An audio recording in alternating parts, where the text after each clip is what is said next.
Hey guys, welcome back to The Readers. I hope you are having an amazing day. Let's get right into the stories. The first one is an entitled people story. I never expected inheriting my grandfather's old property would turn into the most satisfying chapter of my retirement, but here we are. After 35 years as a county surveyor, I thought I'd seen every kind of property dispute possible. Turns out, I was wrong. My grandfather left me this weird chunk of land that most people would call useless. It's about 8 acres of rocky ridge with some decent trees, sitting right next to what used to be farmland but got turned into one of those fancy, eco-friendly housing developments. The kind where every house costs $500,000 and comes with a Tesla charging station and solar panels whether you want them or not. The development calls itself something pretentious about green living and sustainable communities. The houses all look exactly the same, but cost more than most people make in 10 years. Every lawn is perfectly manicured, every driveway pressure washed weekly, every mailbox positioned at precisely the same height and distance from the curb. My land, on the other hand, looks like what nature intended. Rocky outcrops, native trees that have been there since before the Civil War, and grass that grows however tall it wants to grow. I keep it clean and safe, but I'm not about to turn it into some suburban paradise. It drives the HOA absolutely nuts. The HOA president is this guy who moved down from up north somewhere and thinks he knows everything about everything. He's got that particular brand of arrogance that comes from making money in real estate and assuming that makes him an expert on all things property related. He wears polo shirts with the development's logo embroidered on them and drives a luxury SUV that's never seen a dirt road. He started complaining about my property about 6 months after I inherited it. First, it was informal comments when I'd see him at the grocery store or gas station. He'd make these passive-aggressive remarks about how my land was bringing down property values and how there ought to be laws about maintaining your property properly. I'd just nod and smile because, frankly, his opinion meant about as much to me as a weather forecast from last Tuesday. But then the complaints got more formal. I started getting letters from the HOA requesting that I consider joining their community voluntarily. Then suggestions that I should landscape my property to match their standards. Then not-so-subtle hints that they might pursue legal action if I didn't cooperate. The funny thing is, my property was there first, by about 150 years. My great-great-grandfather bought this land when it was still considered frontier territory. I've got the original deed, the surveyor's notes, and every property transfer document going back to the 1800s. I know exactly where every property line runs, down to the inch. When you spend your career measuring land for a living, you don't mess around with guesswork. The breaking point came last spring when the HOA decided they wanted to build what they called a community wellness center. From what I could tell from their announcements, this was going to be some kind of fancy clubhouse with a pool, fitness center, and meeting rooms. They also planned to put in a stone entrance gate with pillars and landscaping to make their development look even more upscale. I first noticed something was wrong when the survey crew showed up and started placing stakes. I was sitting on my back porch having my morning coffee when I saw them working along what they thought was the property line. Except their stakes were a good 40 feet onto my side of the actual boundary. Being a surveyor myself, I knew exactly what had happened. Someone had done a quick boundary estimate based on aerial photos or outdated maps instead of doing proper fieldwork. It's the kind of shortcut that saves money up front but costs a fortune later. Unfortunately for the HOA, later was about to become now. I walked over to where the foreman was setting up his equipment and introduced myself politely. I explained that I was the owner of the adjacent property and that their survey stakes appeared to be incorrectly placed. The foreman seemed like a decent guy who was just trying to do his job. He started looking through his paperwork with a concerned expression, but before we could have a proper conversation, the HOA president showed up in his spotless SUV. He got out of his vehicle like he owned the entire county and immediately started talking over both of us. When I tried to explain the boundary issue, he cut me off and said the HOA had hired professional surveyors who definitely knew what they were doing better than some old man with too much time on his hands. He suggested I find a hobby instead of harassing their contractors. The foreman tried to interject that maybe they should double-check the boundary markers, but the HOA president shut him down too. He said they'd spent good money on professional surveys and weren't going to waste more money because some neighbor wanted to cause trouble. I went home and pulled out all my property documents. Then I spent the next 2 days doing my own survey of the boundary line just to make absolutely sure I wasn't losing my mind. I located every iron pin and boundary marker going back to the original survey from the 1870s. The HOA's proposed construction was definitely on my property, and not by a small margin. Being a reasonable person, I typed up a formal letter explaining the situation. I included copies of the relevant surveys, property descriptions, and boundary documentation. I sent it certified mail to the HOA board and waited for their response. What I got back was not what I expected. Instead of an apology or even a request to discuss the matter, I received a cease and desist letter from some law firm. The letter accused me of harassing their contractors and interfering with lawful development activities. It claimed that my property documents were outdated and that I should stop making false claims about property boundaries. That's when I realized something important. If I made them stop construction right then, they'd only be out maybe $5,000 or $10,000 in site preparation costs. They'd be annoyed, but it wouldn't really hurt them. They'd just move their construction back onto their own property and probably sue me for the delays and extra costs. But what if I didn't make them stop? I've seen enough property disputes to know that the cost of fixing a boundary problem grows exponentially with every day of construction. A small concrete pad can be removed with a jackhammer and some manual labor. A full foundation with plumbing and electrical requires heavy equipment and serious money. A completed building might not be movable at all. So I decided to keep my mouth shut and see how far they wanted to take this. The construction crew showed up the following Monday and started clearing the site. I watched from my kitchen window as they removed trees and leveled the ground exactly where I'd told them not to build. The HOA president drove by a couple times to check on progress, looking very satisfied with himself. Over the next few weeks, they brought in heavy equipment to excavate for the foundation. I have to admit they were doing quality work. Professional concrete crew, proper soil compaction, everything up to commercial building standards. This was clearly going to be an expensive project. I started taking my morning coffee outside so I could watch the progress. The construction crew was polite enough, and a couple of them would wave when they saw me. The foreman still looked a little uncomfortable whenever our eyes met, but he kept working. About a month into construction, I noticed they hadn't quite leveled one section of the foundation area properly. There was a low spot that was going to cause drainage problems later. Now, I could have kept quiet and let them deal with water issues down the road, but that seemed unnecessarily spiteful. So I walked over and mentioned it to the foreman. He thanked me and had his crew fix the grading before they poured the concrete. The HOA president happened to drive by while I was talking to the foreman and gave me a dirty look, but he didn't stop to say anything. As spring turned into summer, the construction really picked up pace. They poured a massive concrete foundation that must have cost them $30,000 just in materials. Then came the plumbing rough-in, electrical work, and the beginnings of what was clearly going to be a substantial building. By July, I could see this wasn't going to be some simple community center. They were building something that looked more like a resort clubhouse. 2 stories, stone exterior, huge windows facing the valley below, and they'd started excavation for what was obviously going to be a large swimming pool.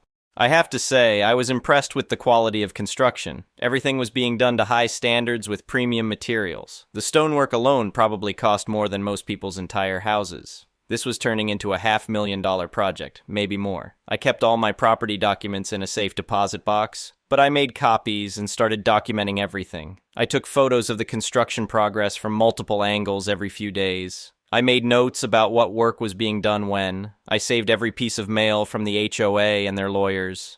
More importantly, I quietly hired my own attorney and had him begin the process of getting a judicial survey completed. This wasn't just a regular boundary survey like you'd get for a real estate transaction. This was a full legal survey that would be accepted by the courts as definitive proof of property boundaries. The process takes several months and involves multiple reviews by different surveyors, title searches going back to the original government land grants, and court filings to establish the boundaries beyond any legal challenge. It's expensive and time-consuming, but when it's done, there's no arguing with the results. By August, the clubhouse was really taking shape. The stone exterior was nearly complete, the roof was on, and they'd started working on interior finishes. The swimming pool was excavated, and they'd begun installing the filtration and heating systems. This was definitely not a project they could easily undo. The HOA president seemed to get more smug every time I saw him. A couple of times he made comments about how nice it was going to be to have a proper community facility instead of looking at my unkempt land. He clearly thought he'd won some kind of victory over the crazy old neighbor.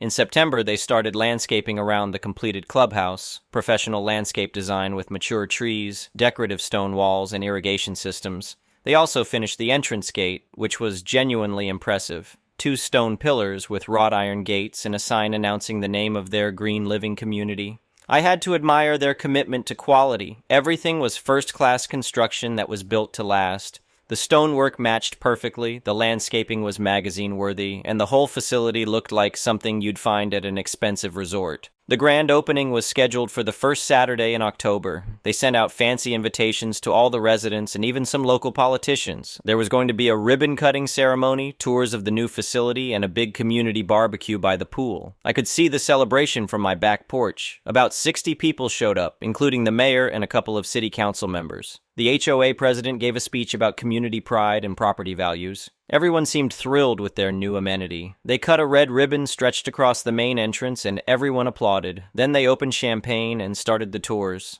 Kids were already jumping in the pool while adults admired the clubhouse interior. It really was a beautiful facility. I waited until Sunday morning. The sheriff's deputy arrived at my house right on schedule at 9 a.m. I'd been up since dawn making sure all my paperwork was in order. The judicial survey had been completed and filed with the county courthouse the previous week. I had the court orders, the survey documentation, and the writ of ejectment all properly executed and ready to serve. We drove over to the clubhouse together in his patrol car. The HOA president happened to be there checking on something, probably still basking in the glory of yesterday's grand opening. Perfect timing. The deputy introduced himself and handed over the legal documents. The HOA president's face went through several interesting color changes as he read through the papers. Confusion, disbelief, anger, and finally something approaching panic. He started demanding to know what kind of scam this was and insisting that the HOA owned the property free and clear. The deputy calmly explained that the court had determined otherwise and that he was there to enforce a lawful court order. That's when I stepped forward and handed the HOA president a second set of documents.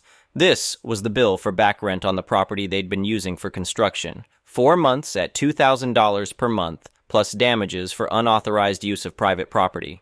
I also gave him a 48-hour notice to remove all personal property and structures from my land or forfeit them to the property owner. That would be me. The HOA president started yelling about lawsuits and fraud and how this couldn't possibly be legal. The deputy suggested he should probably call his attorney before saying anything else that might get him in more trouble.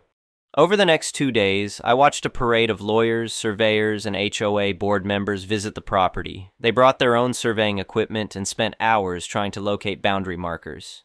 They measured and remeasured, consulted multiple maps, and made a lot of phone calls to people who probably charged them significant money for their time. The problem was, my judicial survey was ironclad. The court had already reviewed all the historical documents, verified the original boundary markers, and established the legal property lines beyond any reasonable dispute. The HOA's expensive clubhouse and pool were sitting 40 feet onto my property, just like I'd told them from the beginning. The HOA's lawyers tried several different approaches to get around the problem. First, they claimed that the long-term use of the property implied some kind of easement or adverse possession rights. That didn't work because the construction had only been going on for a few months, and you need years or decades to establish those kinds of claims. Then they argued that moving the structures would be unreasonably expensive and that I should be forced to sell them the land at fair market value. The court wasn't interested in that argument either. Property rights are property rights, and the fact that someone else's mistake was expensive didn't change who owned the land. They also tried claiming that I'd acted in bad faith by letting them complete construction before raising the boundary issue. But I had documentation showing that I'd notified them of the problem before construction began, and they'd rejected my claims. The fact that I'd chosen not to pursue immediate legal action was my prerogative as the property owner. The reality was becoming clear to everyone involved. The clubhouse and pool couldn't be moved without essentially destroying them. The concrete foundation went down 6 feet into the ground and was connected to underground utilities. The pool was basically a concrete hole in the ground with permanent plumbing and electrical systems. Even if it were physically possible to relocate everything, the cost would be more than building new facilities from scratch, and they'd have to find somewhere else to put them, which meant redesigning their entire community layout. The city complicated matters further by revoking the occupancy permit for the clubhouse. Since the building was now confirmed to be on property that the HOA didn't own, all the original permits were invalid. The building couldn't be legally used for any purpose until the property ownership issues were resolved. 2 weeks after my sheriff's visit, the HOA board requested a meeting with me to discuss possible solutions. We met at the clubhouse, which was ironic since I was technically the only person there who had a legal right to be on the property. They started by offering to purchase the strip of land where their facilities were located. I asked what they had in mind for a purchase price. They suggested fair market value based on a recent appraisal they'd commissioned. I explained that I wasn't interested in selling. The property had been in my family for generations, and I had no intention of breaking it up. Besides, they'd already demonstrated that they couldn't be trusted to respect property boundaries, so who knows what they might try to build next. Then they asked about some kind of lease agreement that would allow them to keep using the facilities they'd built. I said I might be willing to consider a long-term lease under the right circumstances. What kind of circumstances they wanted to know. Well, I said, I'd been thinking about that. The facilities were quite nice and had obviously been expensive to build. A lease would need to reflect the fair rental value of such high-quality amenities. Based on my research into commercial property rental rates, something like this would probably rent for about $4,000 per month. The HOA president, who'd been mostly quiet during the meeting, exploded at this point. He started shouting about extortion and highway robbery and how I was trying to steal their property. I reminded him that it was actually my property they'd built on, and that if he felt $4,000 per month was unreasonable, they were always free to remove their improvements and build them somewhere else. The other board members tried to calm him down and asked if there might be some room for negotiation on the rental amount. I said I'd be willing to consider a long-term lease at $3,000 per month with annual increases tied to inflation. They asked for time to discuss it with their membership and get back to me.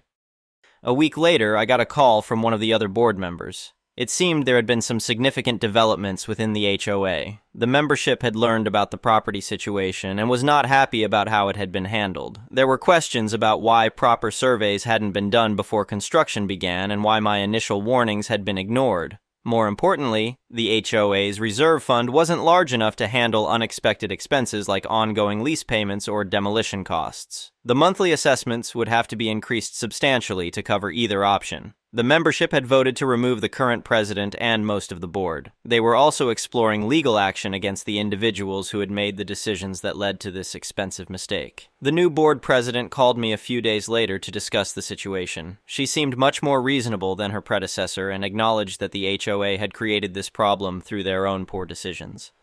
She asked if I might be willing to accept a lower lease payment in exchange for a longer-term agreement. I said I'd consider it, but pointed out that I'd already offered a below-market rate, and they'd rejected it. We eventually worked out a deal. The HOA would pay me $2,500 per month for a 20-year lease on the land where their facilities were located. The lease included a clause that if they ever defaulted on payments, all improvements would become my property. They also agreed to pay all my legal costs and the back rent I'd claimed for the construction period. It was a good deal for both sides. The HOA got to keep their expensive facilities without having to demolish them or face even higher ongoing costs. I got a steady income stream that would more than pay the property taxes and provide a nice supplement to my retirement. The former HOA president tried to cause trouble for a while after he was removed from office. He made threats about lawsuits and kept claiming the whole situation was some kind of fraud, but his own attorney apparently explained the legal realities to him because the threats eventually stopped. I spent part of the first lease payment on converting a section of the clubhouse into a workshop where I could pursue some woodworking projects I'd been putting off since retirement. The HOA wasn't using the entire building anyway, and the lease gave me reasonable access to the facilities on my own property. The workshop has large windows overlooking the valley and access to the pool area where I can sit in the evenings and watch the sunset. It's turned out to be a perfect place to spend my retirement. Last month, I decided to send a thank you card to the former HOA president. I included a photo of myself relaxing by the pool with a beer, along with a note thanking him for the beautiful facilities he'd convinced his community to build on my property. I never heard back from him, but I like to think he appreciated the gesture. The whole experience taught me something I should have known already after 35 years of surveying work. Confidence doesn't change coordinates. You can be as arrogant and dismissive as you want, but property lines are where they are regardless of your attitude. The new HOA board has been much easier to work with. They've actually asked my advice on a couple of property-related issues since then, and I've been happy to help. It turns out that when you treat people with respect instead of contempt, they're usually willing to return the favor. I still have about 5 acres of undeveloped land that I'm not doing anything with. Sometimes I think about what I might build there someday, maybe a nice workshop addition, or a guest house for when my kids come visit. Whatever I decide to build, I'll make sure to do a proper survey first. The monthly lease payments have been arriving right on schedule, and the HOA has been taking good care of the facilities. The pool maintenance alone probably costs them more than they're paying me in rent, but that's not my problem. I've been enjoying the workshop space and have completed several furniture projects that I'd been planning for years. There's something satisfying about working with your hands after spending decades behind a surveyor's transit and computer screen. The clubhouse has a kitchen that I occasionally use for family gatherings since it's much larger than my house. My grandchildren love having pool parties there, and it's become a popular spot for birthday celebrations and holiday meals. I sometimes wonder what would have happened if the original HOA president had just listened when I politely pointed out their survey error. They could have moved their construction back 40 feet onto their own property for the cost of a few days' work. Instead, their arrogance and dismissive attitude cost their community hundreds of thousands of dollars and created an ongoing financial obligation that will last for decades. It's become something of a local legend now. People in the real estate and construction business around here all know the story of the HOA that built on the wrong property and ended up paying rent to the neighbor they'd tried to bully. I get calls sometimes from other property owners who are having boundary disputes with developers or neighbors. I'm always happy to share what I learned from this experience. Most boundary problems can be resolved amicably if people are willing to be reasonable and respect each other's property rights. But when someone decides to be arrogant and dismissive instead of reasonable, well, sometimes the education they get is more expensive than they bargained for. The former HOA president moved away about 6 months after the whole situation was resolved. I heard through local gossip that he'd had some kind of falling out with his former neighbors and decided a fresh start somewhere else would be better for everyone involved. I can't say I was sorry to see him go. Life is too short to hold grudges, but it's also too short to deal with people who think they can push others around just because they have money or fancy titles. The property has turned out to be far from useless, despite what everyone always said about it. Between the lease income and the facilities I get to use, it's become one of the most valuable assets I own. Sometimes the best investments are the ones you inherit from people who were smart enough to buy land and hold on to it for the long term. My grandfather would probably get a kick out of knowing his rocky ridge ended up with a resort-quality pool and clubhouse, even if it took a while and came about in an unusual way. I'm thinking about installing a small plaque near the entrance gate with his name and the years he owned the property. It seems like a fitting tribute to the man who had the foresight to buy land when it was still affordable and hold on to it even when everyone said it would never be worth anything. After all, he was right about the land being valuable. He just didn't live to see it proven in quite such a dramatic fashion. These days, I spend most mornings in my workshop and most evenings by the pool, watching the sun set over the valley and thinking about how strange life can be. You never know when something that seems like a problem might turn out to be the best thing that ever happened to you. All it took was a little patience and the confidence to know exactly where my property lines were drawn. The next one is a malicious compliance story. I got hired as a line cook when I got out of culinary school. It was a big hotel chain. I got hired for the day-to-day work, and we had 8 other line cooks and a head chef who was always bragging about his workload and how he spared us from the paper monster. The head chef was, for a better word, absent from the kitchen floor and basically a pencil pusher. He did the ordering, the HEC-P lists, stocking, timesheets, rosters, schedules, communication with HR/GM/F&B, and he made the menus. For the most part, the work paid okay, and there was not much hassle. Thing was, the menus we had to cook were outdated and very uninspiring. Like, think about the cookbooks from 70 years ago, uninspiring. At some point, we as a kitchen team were done with that and we requested that we make the menus. Head chef, for some reason, was happy to oblige. So now comes the kicker. We had a after-hours menu with simple meals. BLT, pizza, salads, soup, fries, hamburgers. For some reason, corporate decided that the after-hours menu had to go and be replaced by the normal day-to-day menu. This led to the following situation: almost nobody ordered food during the night shift. Turns out when people come to a hotel late, they are either too tired or too drunk to eat a meal that takes around 15 minutes to serve or are in no mood for a sautéed salmon and white wine sauce. This went on for like a year, and corporate saw the nosedive in the night shift revenue across the board, and they made the only logical decision to combat this problem: fire all night shift line cooks or relocate them to other hotels if they could not be fired. Of course, the after-hours menu was not changed, nor was it removed. No, instead it meant the shift had to be picked up by another. So this is where the tale really started. So I worked there for about 2 years and I got in some trouble with the head chef. We didn't see eye to eye. This led to the following situation. I had to pick up almost every night shift. I would come in at 4 in the afternoon and leave around 5 in the morning. I worked 40 hours on paper, but in reality I worked around 50-ish. I didn't mind as overtime was paid out, and me as a 21-year-old could do a lot with the paid out OT. It was so boring.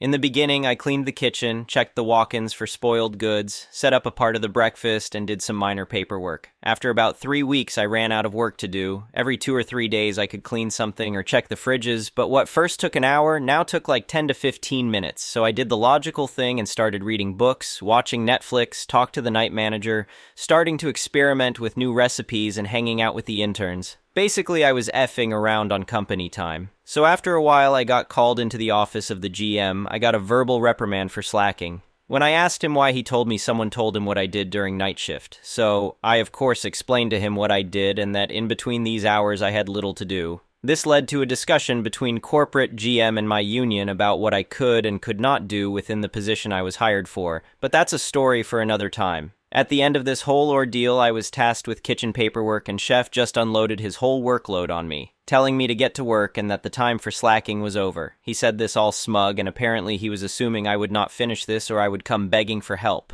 I had to do timesheets, order produce, and answer emails. Chef was always bragging about the work and that it took a whole week. After one look, I knew he was not familiar with computers and the various programs he had to work with. Within a month, I had figured out that our time management system could be linked to our payroll system, and I only had to check if the breaks were logged correctly, hit the sync button, and place a request for validation by the GMHR. Same went for our ordering software. I could upload a produce list and order from an iPad while walking around to the different walk-ins and freezers. Also, I combined this with the 2-day spoil check. Within 2 months or so, I found out that the work schedule sheet could be copied to another week, and with another software link, I could sync our HR app so it would automatically generate a warning when someone was on leave or vacation. It took me 2 night shifts to do all of the above, and the other 3 I could slack. Due to this, Chef had nothing to do in the office, and in turn was slacking. He had nothing to do during the day but to sit around in his office. After about 2 months, somebody slipped this info to the GM. After that, Chef had to work in the kitchen and his 9 to 5 changed. He had to do breakfast shifts as he failed to do line cook work. He was stuck 30 years back when sticking everything in jelly was a trend. Soon after this, corporate got wind of this great innovation and asked our chef to document this all and send this over to them. When I left the company due to other reasons, corporate were contemplating cutting the head chef's position and making the F&B manager responsible for the kitchen. The next one is an entitled People Story. I, 22F, was on a flight home with my friend, 21F, when we landed at Detroit Airport. There were a lot of issues, and they kept moving us to different gates because of storms that diverted other planes and flooding. We had a connection and had no idea where we were in relation to the gate we needed to go to. It wasn't a big deal at first since our connection didn't leave for another hour. But with all the trouble, our connection was about to leave in 15 minutes when we were finally being deboarded. I was hoping it would delay our connection to, but just our luck, it was still on time. I guess maybe it was more of an arrival issue than a departure issue. We flew economy and had gotten seats in the back since they were the only ones with an aisle seat. I have bladder issues and either needed to be in the aisle seat or would take the middle seat so I could just crawl over my friend a few times and not a stranger. We only had our backpacks on us and nothing in the overhead compartments, so we decided it was time to book it as soon as they let us start deboarding. We couldn't miss this flight, otherwise the next one would be in about 12 hours and no food places were open, so it would have been vending machine dinner. And if my checked luggage beat me home, I wouldn't have the medication I packed in there. I know, stupid not to take it in my carry-on, but I hadn't even thought about it since I wouldn't need it until after our planned arrival home. So the plane begins to deboard and we start to stand in the aisle when a man in front of us leans out like he's grabbing something. We waited, but then I realized he wasn't moving. I poked my friend who was in front of me and she asked him to move because we had a short connection. Man. No. Friend. Please, we have a connection leaving in like 10 minutes. Man. So do I. Friend. So you get up too and let's go. Man. No. I'm not doing that.